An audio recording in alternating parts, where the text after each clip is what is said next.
असते. रिडेव्हलपमेंट अर्थात पुनर्विकास हे अत्यंत संवेदनशील अशा विषयावर क्रीडाईनं घेतलेल्या कॉन्क्लेव्हबद्दल मी प्रथमतः क्रीडाईच्या सर्व टीमचं या ठिकाणी अभिनंदन करतो. मी संवेदनशील हा शब्द मुद्दामून वापरलेला आहे आणि आजच्या ह्या कॉन्क्लेव्हला उपस्थित आदरणीय आमदार सीमाताई हिरे, आमचे मित्र गणेशजी गीते, आमचे दुसरे खास मित्र निलेशजी बोरा, कृणालजी ठक्करजी आणि घुगेजी आणि उपस्थित सर्व. मी मगाशी सांगितलं की मी संवेदनशील हा विषय हा शब्द मुद्दामून वापरला आहे कारण ह्या सगळ्या इमारती जर आपण बघितल्या तर 40 वर्ष 50 वर्षाच्या 35 वर्षाच्या इमारती आहेत ज्या कदाचित आपल्या आईवडिलांनी आपल्या आजोबांनी या ठिकाणी फ्लॅट घेतलेला आहे आणि घर घेताना त्यांच्या आठवणी त्या ठिकाणी आहेत. अनेक त्यांचे आयुष्यातले सुखदुःख तिथं आहेत आणि या बिल्डिंगवर जेव्हा पहिला हातोडा पडतो तेव्हा सगळ्यात जास्त दुःख कोणाला होत असेल तर त्यांना होत असतं. पण एका डोळ्यात अश्रू असतात, दुसऱ्या डोळ्यात आनंद असतो की आता ही बिल्डिंग, कारण आपण बघितलं की आता शहर एवढं वाढलं आहे की या बिल्डिंगचा कुठे पार्किंगचा सगळा इश्यूज आहे. मगाशी आपण म्हटलं की 6.5-7 मीटरवर सगळे आपले बिल्डिंग मेजर झालेले आहेत आणि आता घरं कुटुंबही वाढलं आहे, आता मुलं झाली आहेत, मुलांनाही मुलं झाली आहेत.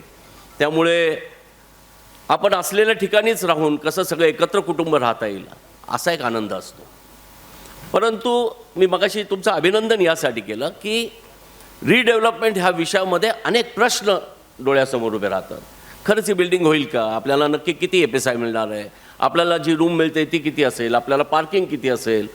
त्यावेळेसचे फ्लॅट्सचे कार्पेटनी मोजले जातात. आता तुम्ही काय 40% 30% मला माहीत नाही पण काय अपलोड करतात, बरोबर की नाही? असं प्रत्येकाच्या मनात एक शंका असते आणि या शंकांचं निरसन होणं आवश्यक असतं. दुसरी गोष्ट सगळ्यात महत्त्वाचं तुम्ही जे केलं आहे की तुम्ही कायदेतज्ञ बोलवले आहेत कारण एक ट्रान्सपरन्सी असली पाहिजे. ह्या विषयामध्ये आपल्याला लिगल काय करायचं आहे? कुणीतरी एखादा माणूस अडतो आणि मग सगळी बिल्डिंग पाडून तशीच पडते, मग यात नक्की काय कायदा आहे? या संदर्भातला मला असं वाटतं की खऱ्या अर्थानं एक विचारमंथन होण्याची आवश्यकता आहे, जी विचारमंथन तुमच्या माध्यमातून आज होत आहे आणि यामुळे नाशिकमधल्या सगळ्या लोकांमध्ये एक वेगळा संदेश जाणार आहे.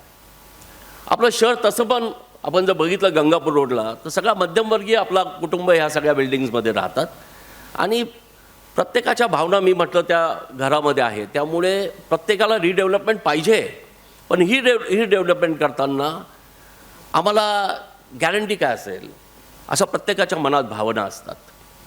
अजून मला या ठिकाणी क्रीडाईचं अभिनंदन यासाठी करायचं आहे की माननीय एकनाथ शिंदे साहेबांच्या आम्ही कमीत कमी 3 वेळा भेट घेतली आणि आम्ही साहेबांना सांगितलं की साहेब आपण ठाण्यामध्ये पुण्यामध्ये ज्या गोष्टी केल्या आहेत, जो एक स्पेशल इन्सेंटिव्ह ठाण्यामध्ये दिला आहे तो इन्सेंटिव्ह तुम्ही आम्ही नाशिकसाठी द्या कारण नाशिकमध्ये आमचा असा अनेक मध्यमवर्गीय क्लास आहे ज्यांना रिडेव्हलपमेंटची गरज आहे आणि आज नवीन कार्पेट एरिया विकत घेणं वगैरे शक्य नाही आहे. त्यामुळे जर हा इन्सेंटिव्ह आपण दिला 0.5 FSI मला वाटतं एक्स्ट्रा मिळेल, बरोबर ना? आणि सगळ्यात महत्त्वाचं म्हणजे 9 मीटरच्या रस्त्यावरचा हाईट रेस्ट्रिक्शन्स, ह्या दोन्ही गोष्टी खूप महत्त्वाच्या आहेत.